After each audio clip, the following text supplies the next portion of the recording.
আরো একটা রিউমার আজকেই আমরা জানতে পারলাম, সেটা হচ্ছে মুস্তাফিজের সঙ্গে নাকি আইপিএল এর দুই তিনটা ক্লাব, দুই তিনটা ফ্র্যাঞ্চাইজি তারা নাকি যোগাযোগ করছে, অর্থাৎ আইপিএল এ যাওয়ার একটা সম্ভাবনা মুস্তাফিজের এসে পড়েছে।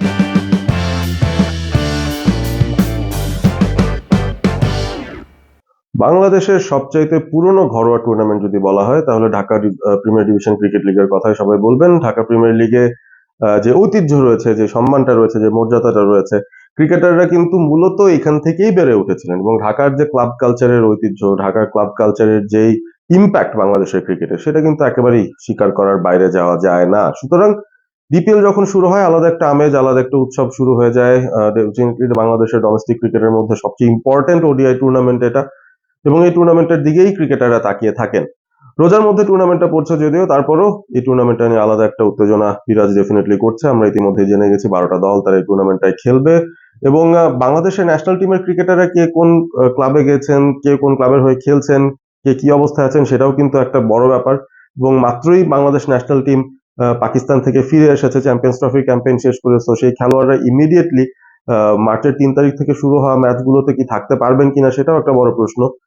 হয়তো কিছু রেস্টিং টাইম তাদের প্রয়োজন হবে, সুতরাং সেই রেস্টটা নিয়ে তারা হয়তো দলে যুক্ত হবেন বা ডিরেক্টলিও খেলা শুরু করে দিতে পারেন, because the club will be very competitive, তারা চাইবে শিরোপাটা জেতার জন্য।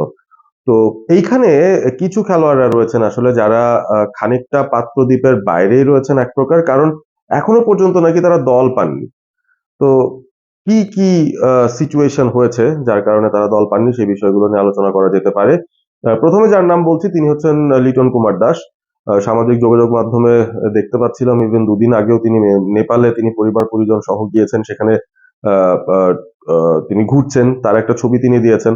অর্থাৎ আপাত মুহূর্তে কি ছুটি কাটাচ্ছেন কিনা, দেশে ফিরেছেন কিনা সেটা নিয়ে এখন আমরা নিশ্চিত না, অন্তত আমি নিশ্চিত না। তবে একটা ব্যাপার বলতে পারি যে লিটন দাস এখনো পর্যন্ত কোনো দল পাননি। 12টা যে দল খেলছে সেই দলের কোনো স্কোয়াড লিস্টে লিটন কুমার দাসের নাম কিন্তু দেখা যাচ্ছে না। আরো একজন ক্রিকেটার যিনি আছেন তিনি হচ্ছেন মুস্তাফিজুর রহমান, এখনো পর্যন্ত তিনি দল পাননি। কানাঘুষা শোনা যাচ্ছিল অনেক দিক থেকে যে আসলে নিশ্চয়ই ক্লাবগুলোর সঙ্গে যে নেগোসিয়েশনটা হয় সেই জায়গায় হয়তো বনিবনাটা হচ্ছে না, সে কারণেও হয়তো এখনো পর্যন্ত কোনো দলের সঙ্গে তিনি যুক্ত হননি। তবে মুস্তাফিজুর রহমান মাত্রই চ্যাম্পিয়ন্স ট্রফি থেকে ফিরেছেন, নিশ্চয়ই একটা রেস্টিং পিরিয়ড, কুলিং পিরিয়ড দরকার হবে। এবং আরো একটা রিউমার আজকেই আমরা জানতে পারলাম, সেটা হচ্ছে মুস্তাফিজের সঙ্গে নাকি আইপিএল এর দুই তিনটা ক্লাব, দুই তিনটা ফ্র্যাঞ্চাইজি তারা নাকি যোগাযোগ করছে, অর্থাৎ আইপিএল এ যাওয়ার একটা সম্ভাবনা মুস্তাফিজের এসে পড়েছে। সে কারণে হয়তো তিনিও খুব একটা এনকারেজ হবেন কিনা বিপিএলটা খেলতে সেটাও একটা ব্যাপার। হয়তো একটা রেস্টিং টাইম নিয়ে মোটামুটি নিজের মতো করে ট্রেনিং করে তিনি আইপিএল এর জন্য হয়তো প্রস্তুত হবেন যদি তার ডিলিংটা ফাইনাল হয়ে যায়, কারণ আইপিএল এ মাসেই শুরু হচ্ছে। মার্চ মাসের 22 তারিখ থেকে শুরু হতে যাচ্ছে আইপিএলটা, এবং তার আগে নিশ্চয়ই মুস্তাফিজ নিজেকে প্রস্তুত করার চেষ্টা করবেন যদি সেই সুযোগটা তিনি পেয়ে যান। এবং বিসিবির উপরও নির্ভর করছে ডেফিনেটলি অনেক কিছু, তারা মুস্তাফিজকে যদি এনসিটা দেয় খেলতে তাহলে হয়তো তিনি যাবেন। এবং এবার হয়তো আইপিএল এর ক্লাবগুলোর বা ফ্র্যাঞ্চাইজি দলগুলোর এমন একটা ডিমান্ড থাকতে পারে যে পুরো সিজনের জন্য তাকে যেন তারা পায়, সেভাবে যেন তিনি এনওসিটা নিয়ে আসেন, সেরকম একটা আলোচনাও হয়তো হবে। এবং সেই জায়গাটায় দেখা যাক বাংলাদেশ ক্রিকেট বোর্ড মুস্তাফিজকে সেই ছাড়পত্রটা দেন কিনা আইপিএল খেলার জন্য। এবং সেটা মুস্তাফিজ খেললে অবভিয়াসলি তার জন্য, বাংলাদেশের জন্য সব দিক থেকে একটা ভালো জিনিস হতে পারে। তবে দেখা যাক সেটার ফিউচারটা কতটুকু। তো লিটন এবং মুস্তাফিজ এখনো পর্যন্ত ডিপিএল এ কোনো টিম পাননি।